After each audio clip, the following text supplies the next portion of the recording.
الحمد لله رب العالمين والصلاة والسلام على سيد الأنبياء والمرسلين وعلى آله وأصحابه أجمعين أما بعد أعوذ بالله من الشيطان الرجيم بسم اللہ الرحمن الرحیم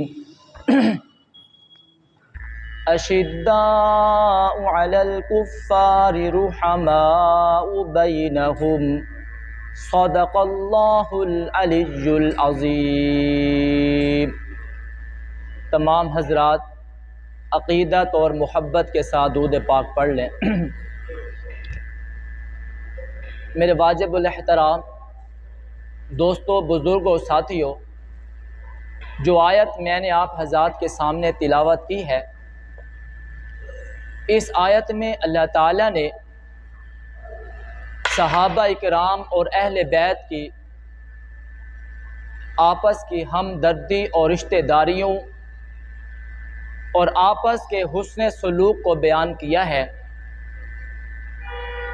رحماء بینہم پر علامہ دار قطنی نے بھی کتاب لکھی ہے، ثناء الصحابۃ علی القرابۃ و ثناء الصحابۃ علی القرابۃ، اور اسی طرح ایک کتاب علامہ جار اللہ زمخشری نے بھی لکھی ہے،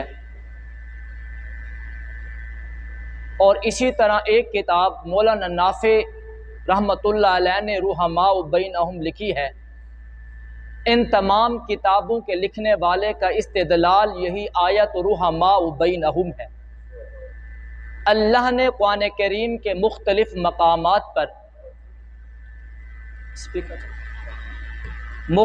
مقامات پر اللہ رب العزت نے اس آیت کی تشریح بیان کی ہے۔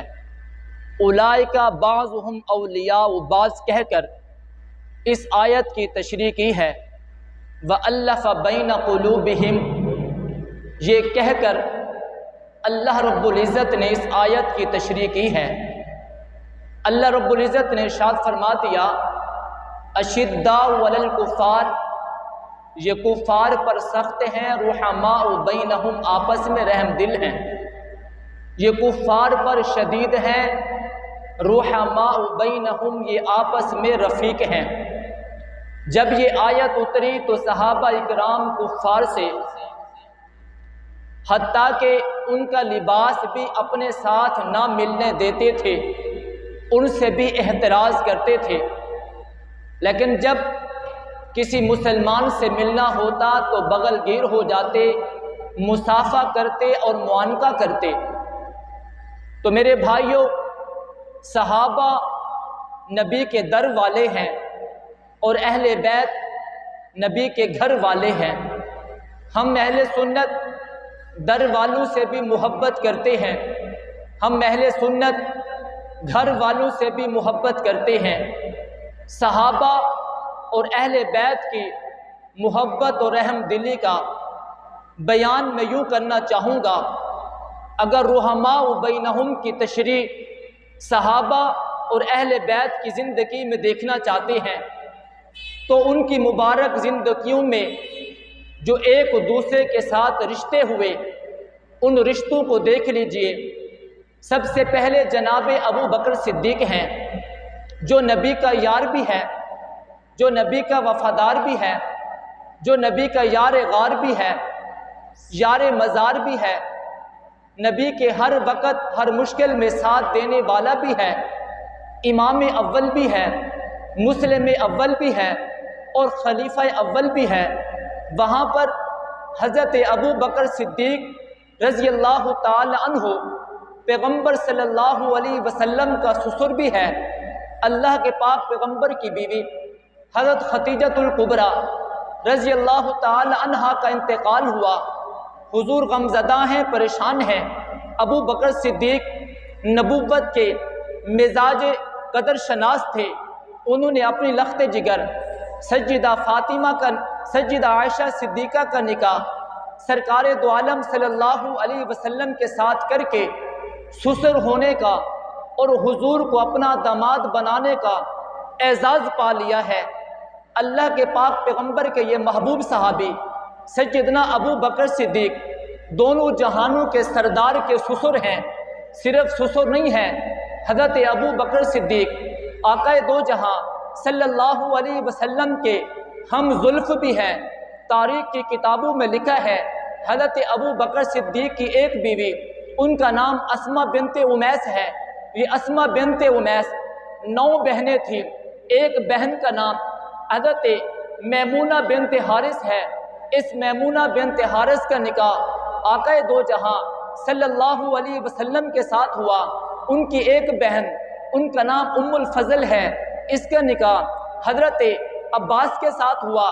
ایک بہن کا نکاح سلمہ بنت امیس ہے، اس کا نکاح حضرت حمزہ کے ساتھ ہوا۔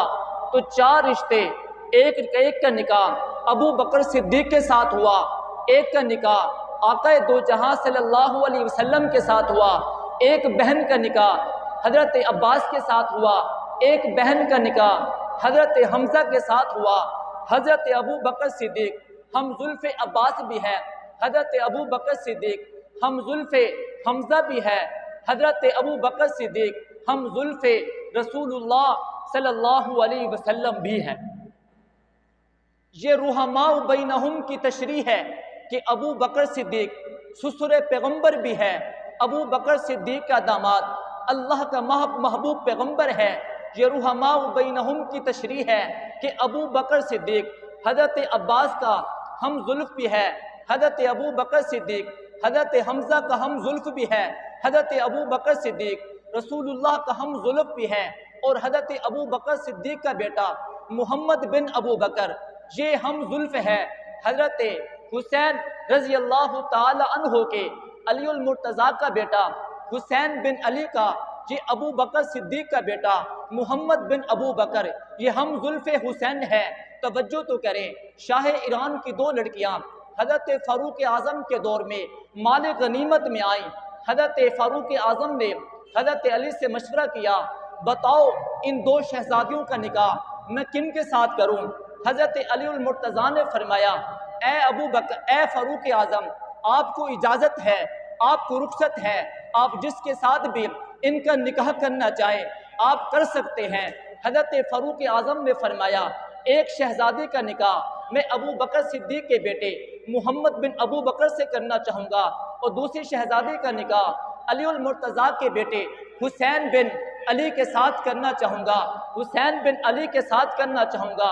چنانچہ فاروق اعظم نے شاہ ایران کی 2 لڑکیوں میں سے ایک لڑکی کا نکاح حضرت ابو بکر صدیق کے بیٹے محمد بن ابو بکر کے ساتھ کیا ہے، اور دوسری بیٹی کا نکاح اور دوسری شہزادی کا نکاح حضرت علی المرتضیٰ کے بیٹے حسین بن علی کے ساتھ کیا ہے۔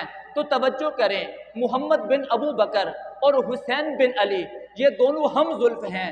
ابو بکر کے بیٹے محمد بن ابو بکر کے گھر میں بھی حسین بن علی کے گھر میں آنے والی لڑکی جو عورت آئی ہے وہ ابو بکر صدیق کے بیٹے محمد بن ابو بکر کے گھر میں جو لڑکی آئی ہے یہ دونوں آپس میں بہنیں لگتی ہیں۔ شاہ ایران کی شہزادیاں تھی۔ حضرت فاروق اعظم نے ایک کا نکاح ابو بکر صدیق کے بیٹے محمد بن ابو بکر کے ساتھ کر دیا، اور دوسری لڑکی کا نکاح حضرت حسین بن علی کے ساتھ حضرت فاروق اعظم نے کر دیا ہے۔ یوں حضرت ابو بکر صدیق کا بیٹا محمد بن ابو بکر اور علی المرتضیٰ کا بیٹا حسین بن علی رضی اللہ تعالی عنہم یہ آپس میں ہم زلف لگتے ہیں۔ ابو بکر کی شان یہ ہے وہ رسول اللہ کا ہم زلف ہے۔ ابو بکر کے بیٹے محمد بن ابو بکر کی شان یہ ہے وہ حسین بن علی کا ہم زلف ہے۔ پھر ابو بکر کے اس بیٹے محمد بن ابو بکر کے گھر میں ایک بیٹا پیدا ہوا، نام رکھا اس کا قاسم۔ حسین بن علی کے گھر میں ایک بیٹا پیدا ہوا، نام رکھا امام زین العابدین۔ یہ امام زین العابدین اور محمد بن ابو بکر کے گھر میں پیدا ہونے والے لڑکے کا نام قاسم ہے، یہ قاسم اور زین العابدین، جو قاسم ابو بکر کے بیٹے کا بیٹا ہے اسے قاسم کہتے ہیں، اور جو حسین کا بیٹا ہے اسے امام زین العابدین کہتے ہیں۔ امام زین العابدین اور ابو بکر کے بیٹے کا بیٹا یعنی ابو بکر کا پوتا، وہ ابو بکر کا پوتا حضرت حسین کے بیٹے امام زین العابدین کا خلیر ذات بھائی لگتے ہیں۔ یہ رشتہ ہے، یہ ایک تعلق ہے ابو بکر صدیق کا خاندان نبوت کے ساتھ۔ ذرا توجہ کریں، حضرت علی المرتضیٰ کی بھابھی ہے جس کا نام ہے اسماء بنت امیس، یہ گھر والی ہے حضرت جعفر طیار اور بن ابی طالب رضی اللہ تعالی عنہ کی۔ وہ جنگ موتا میں شہید ہو گئے۔ حضرت علی المرتضیٰ نے اپنی اس بھابھی کا نکاح حضرت ابو بکر صدیق کے ساتھ کیا۔ حضرت ابو بکر صدیق کے گھر میں جب یہ اسماء بنت امیس آتی ہے، ایک بیٹا پیدا ہوا، نام اس کا حضرت ابو بکر صدیق نے محمد رکھا ہے۔ جب یہ عورت حضرت جعفر طیار کے گھر میں تھی، 3 بیٹے پیدا ہوئے، ایک بیٹے کا نام محمد رکھا، ایک بیٹے کا نام عبداللہ رکھا، ایک بیٹے کا نام اون رکھا۔ پھر حضرت ابو بکر صدیق کا جب وصال ہو گیا، آپ کا جب انتقال ہوا، حضرت علی المرتضیٰ نے ابو بکر صدیق کی گھر والی اسماء بنت امیس کے ساتھ خود نکاح کیا ہے۔ جب نکاح ہو گیا، اللہ رب العزت نے 2 بیٹے دیے، ایک بیٹے کا نام اون بن علی رکھا، دوسرے بیٹے کا نام یحییٰ بن علی رکھا۔ ذرا توجہ کر، یہ اسماء بنت امیس جب جعفر طیار کے گھر میں تھی، 3 بیٹے پیدا ہوئے، ایک بیٹے کا نام عبداللہ رکھا، ایک بیٹے کا نام محمد رکھا، ایک بیٹے کا نام اون رکھا۔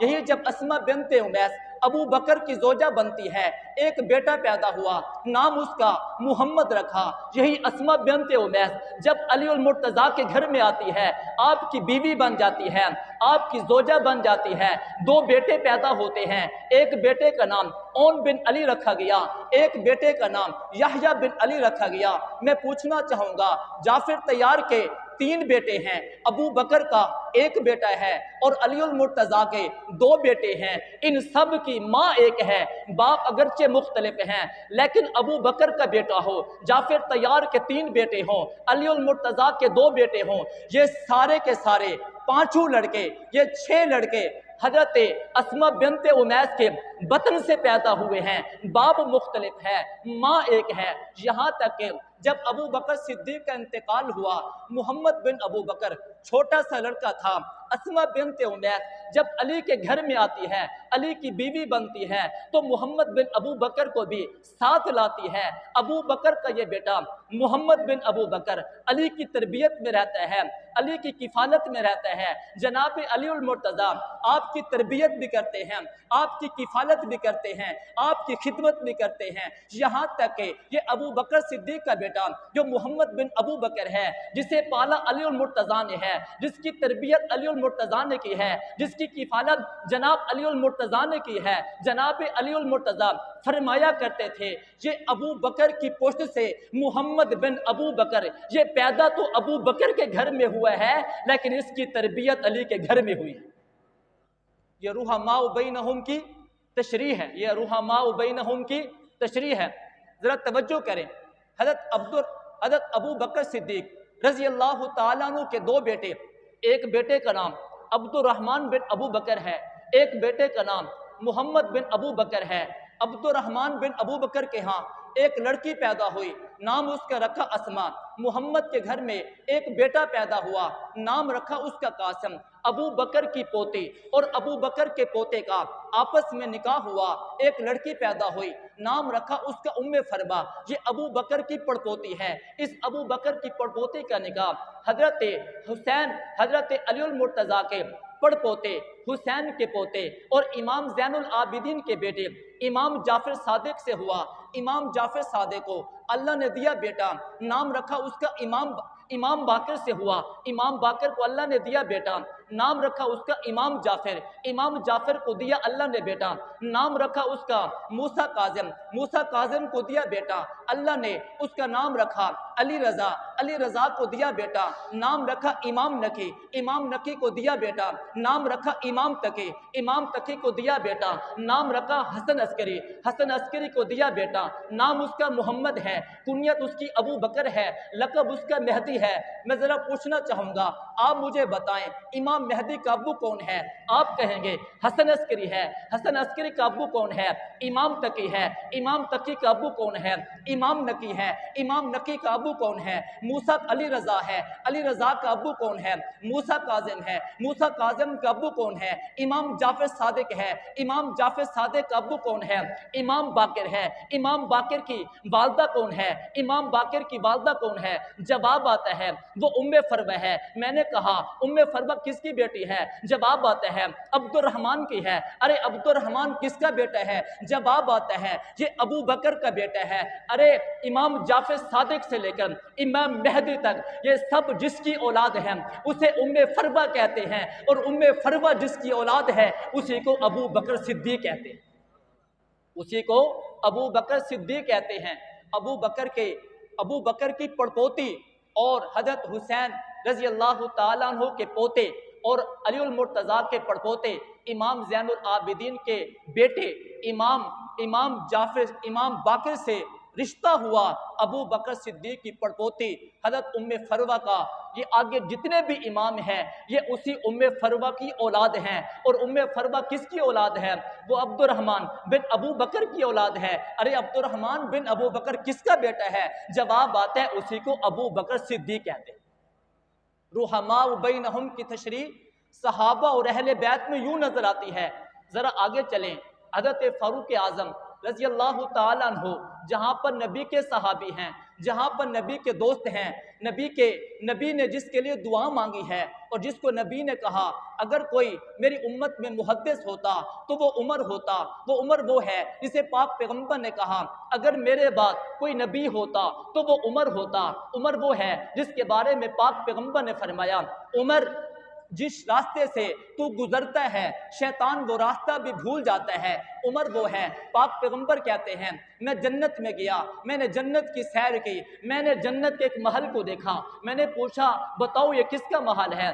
جواب آیا یہ عربی ایک نوجوان کا ہے۔ اللہ کے پاک پیغمبر نے فرمایا میں بھی عربی ہوں۔ انہوں نے کہا یا رسول اللہ وہ قریشی ہے۔ اللہ کے پاک پیغمبر نے فرمایا میں بھی قریشی ہوں۔ جنتی فرشتوں نے کہا یا رسول اللہ وہ قریش سے تعلق رکھنے والا ہے۔ اللہ کے پاک پیغمبر نے فرمایا میرا بھی قریش سے تعلق ہے۔ فرمایا وہ امت محمدیہ سے ہوگا۔ اللہ کے پاک پیغمبر نے فرمایا مجھے محمد کہتے ہیں۔ انہوں نے کہا یا رسول اللہ یہ جو سونے کا محل بنا ہوا ہے یہ آپ کا امتی عمر بن خطاب ہے۔ اللہ کے پاک پیغمبر کہتے ہیں عمر میں نے جنت میں چلتے ہوئے تیرے اس محل کو دیکھا، بڑا حسین تھا، بڑا خوبصورت تھا، محمد مصطفیٰ کے دل نے چاہا تیرے اس محل میں داخل ہو جاؤ، لیکن اے عمر تیری غیرت یاد آ گئی۔ حضرت فاروق اعظم نے کہا یا رسول اللہ میرے لیے بڑا اعزاز ہوتا کہ جنتی محل کے اندر آپ کے قدم مبارک لگ جائیں۔ یہ وہ عمر ہے، اس عمر کا پیغمبر کے ساتھ رشتہ کیا ہے؟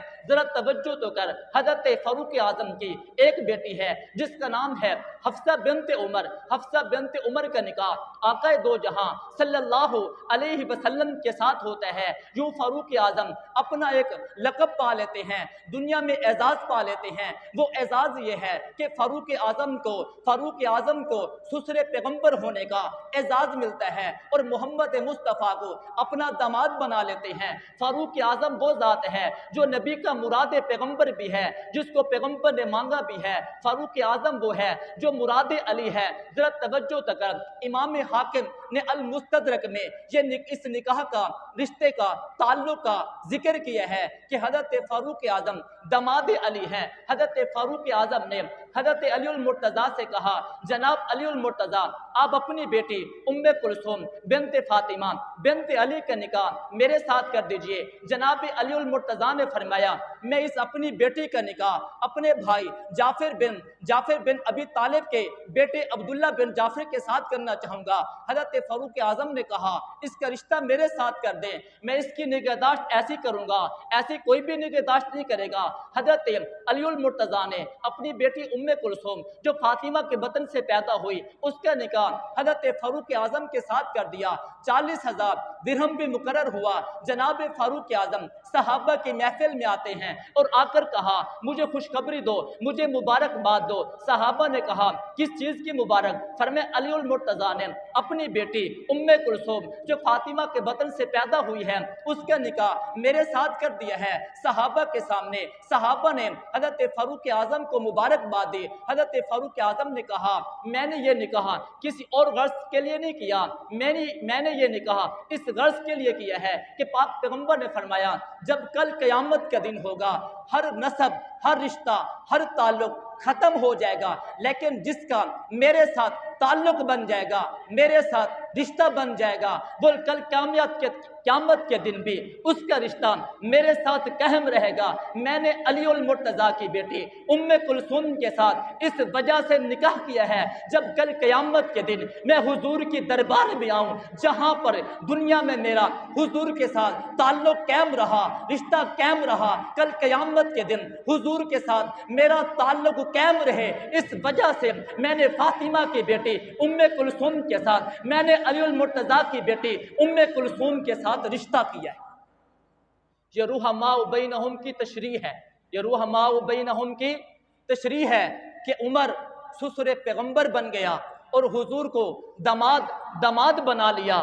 یہ رحماء بینہم کی تشریح ہے کہ جناب فاروق اعظم داماد علی بن گیا۔ ذرا آگے چلیں، حضرت عثمان غنی رضی اللہ تعالیٰ عنہ وہ عظیم انسان ہیں جس کے نکاح میں حضور صلی اللہ علیہ وسلم کی 2 بیٹیاں آئی، ایک بیٹی کا نکاح ہوا جسے رقیہ کہتے ہیں، وہ دنیا سے چلی گئی۔ حضرت عثمان غمگین نظر آئے، پاک پیغمبر نے فرمایا عثمان پریشان نہ ہو، میں اپنی دوسری بیٹی ام کلثوم کا نکاح بھی تیرے ساتھ کرنا چاہتا ہوں۔ ام کلثوم بنت رسول کا نکاح اللہ کے پاک پیغمبر نے حضرت عثمان غنی کے ساتھ کر دیا، نکاح ہو گیا، شادی ہو گئی۔ کچھ عرصے کے بعد پیغمبر کی یہ بیٹی وہ بھی دنیا سے رخصت ہو گئی۔ حضرت عثمان غمگین ہو گئے، پریشان ہو گئے۔ پاک پیغمبر نے فرمایا عثمان غمگین نہ ہو، پریشان نہ ہو، اگر پیغمبر کی 40 بیٹیاں ہوتی یکے بعد دیگرے وہ دنیا سے چلی جاتی، میں ہر ایک کے نکاح عثمان تیرے ساتھ کرتا، اس لیے کہ تجھ سے بہتر محمد مصطفیٰ کو داماد کوئی نہیں ملے گا، اور عثمان مجھ سے بہتر تجھے سسر بھی کوئی نہیں ملے گا۔ اور علماء نے لکھ دیا حضرت آدم کی ولادت سے لے کر اور قیامت تک فرمایا کوئی شخص بھی ایسا نہیں گزرا جس کے نکاح میں پیغمبر کی 2 بیٹیاں آئی ہوں سوائے عثمان ذو النورین کے۔ عثمان وہ عظیم انسان ہے جس کے نکاح میں محمد مصطفیٰ امام الانبیاء خاتم النبیین رحمت للعالمین سب کہہ دو صلی اللہ علیہ وسلم کی 2 لخت جگر آئی ہیں۔ میں نے کہا یہ کس کی تشریح ہے؟ جواب آیا قرآن کی آیت رحماء بینہم کی یہ تشریح ہے کہ اللہ کے پاک پیغمبر کی 2 صاحبزادیاں حضرت عثمان کے نکاح میں آئی ہیں۔ حضرت عثمان رضی اللہ تعالیٰ عنہ کا پوتا نام ہے عبداللہ بن عمر بن عثمان بن عفان۔ اس عبداللہ کا نکاح حضرت حسین رضی اللہ تعالیٰ عنہ کی صاحبزادی حضرت فاطمہ بنت حسین کے ساتھ ہوا۔ تو یوں کہنا چاہوں گا دادا عثمان داماد پیغمبر ہے اور پوتا عبداللہ داماد حسین ہے، یہاں تک کہ حضرت حسین نے اپنی دوسری بیٹی حضرت سکینہ کا نکاح حضرت عثمان غنی کے پوتے حضرت زید بن عمر بن عثمان بن عفان کے ساتھ کیا۔ حضرت حسین کی 2 لخت جگر حضرت عثمان غنی کے 2 پوتوں کے گھر میں ہے، ایک پوتے کا نام عبداللہ ہے اور ایک پوتے کا نام زید بن عمر بن عثمان ہے۔ یہاں تک کہ علماء نے لکھا حضرت عثمان کے ایک صاحبزادے کا نام حضرت عائشہ ہے، خود حضرت عائشہ کا نکاح پہلے حضرت حسن کے ساتھ ہوا۔ حضرت حسن دنیا سے رخصت ہو گئے، پھر جناب عثمان نے اپنی اس لخت جگر کا، اپنی اس بیٹی کا نکاح حضرت حسین کے ساتھ کیا ہے۔ میں نے کہا پیغمبر کی دو صاحبزادیاں حضرت عثمان غنی کے گھر میں ہیں، حسین کی 2 بیٹیاں حضرت عثمان کے پوتو کے گھر میں ہیں، حضرت عثمان کی ایک بیٹی حسن کے گھر میں ہے، ایک بیٹی حسین کے گھر میں ہے۔ یہ کس کی تشریح ہے؟ جواب آتا ہے قرآن کی یہ جو آیت ہے یہ اسی کی تشریح ہے۔ رحماء بینہم، صحابہ اور اہل بیت کی اگر آپس میں رحم دلی اور رشتہ داری، ان کی مودت، ان کی محبت کو دیکھنا چاہتے ہو تو ان کی رشتہ داریوں کو دیکھ لیجئے۔ ایک رشتہ حضرت معاویہ کا ذکر کرنا چاہوں گا۔ معاویہ وہ عظیم انسان ہے، اس نے اپنی بہن حضرت ام حبیبہ کا نکاح حضور صلی اللہ علیہ وسلم کے ساتھ کیا ہے۔ ام حبیبہ کس کی بیٹی ہے؟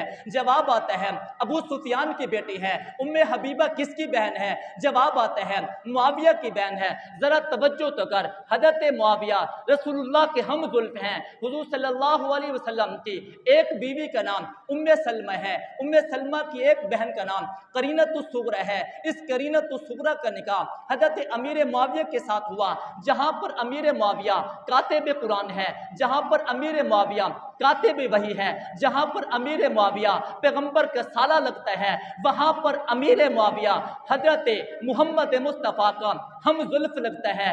ذرا ایک رشتہ اور بھی سنتا جا، وہ رشتہ جو ہے جناب حسین کے گھر میں سجدہ لیلا آئی ہیں۔ بتاؤ یہ سجدہ لیلا کس کی بھانجی ہیں؟ جواب آتا ہے حضرت امیر معاویہ کی بھانجی ہیں۔ حضرت امیر معاویہ نے اپنی سکی بھانجی کا نکاح حضرت حسین کے ساتھ کیا ہے۔ اس کے گھر میں ایک بیٹا پیدا ہوا، نام اس کا علی اکبر رکھا گیا۔ ذرا تاریخ کو اٹھا کے دیکھ لے، کربلا کے شہداء کو اٹھا کے دیکھ لے، یہ علی اکبر جو میدان کربلا میں شہید ہوا ہے کس کا بیٹا ہے؟ جواب آتا ہے سجدہ لیلا کا بیٹا ہے۔ سجدہ لیلا کس کی گھر والی ہے؟ جواب آتا ہے حسین بن علی کی گھر والی ہے۔ ارے یہ سجدہ لیلا کس کی بھانجی ہے؟ جواب آتا ہے سیدنا امیر معاویہ کی سکی بھانجی ہے۔ تو میں نے کہا قرآن کی آیت کو دیکھتا جا، ابو بکر کے رشتے کو دیکھتا جا، قرآن کی آیت کو دیکھتا جا، فاروق اعظم کا تعلق محمد مصطفیٰ کے ساتھ دیکھتا جا، قرآن کی آیت کو پڑھتا جا، معاویہ کا تعلق محمد مصطفیٰ کے ساتھ بھی دیکھتا جا، قرآن کی آیت کو دیکھتا جا، عثمان کا تعلق محمد مصطفیٰ کے ساتھ دیکھتا جا۔ اگر تو قرآن کریم کی اس آیت کی صحیح تشریح دیکھنا چاہتا ہے تو صحابہ کی اولاد کو دیکھ لے، اہل بیت کے رشتہ داروں کو دیکھ لے۔ جواب آتا ہے رحماء بینہم کی عملی تفسیر، رحماء بینہم کی حقیقی تفسیر اگر نظر آتی ہے تو صحابہ اور اہل بیت کی زندگی میں نظر آتی ہے۔ اس لیے میں کہتا ہوں صحابہ نبی کے در والے ہیں، اہل بیت نبی کے گھر والے ہیں۔ ہم نبی کے در والوں کے بھی غلام ہیں اور نبی کے گھر والوں کے بھی غلام ہیں۔ اللہ مجھے اور آپ کو عمل کی توفیق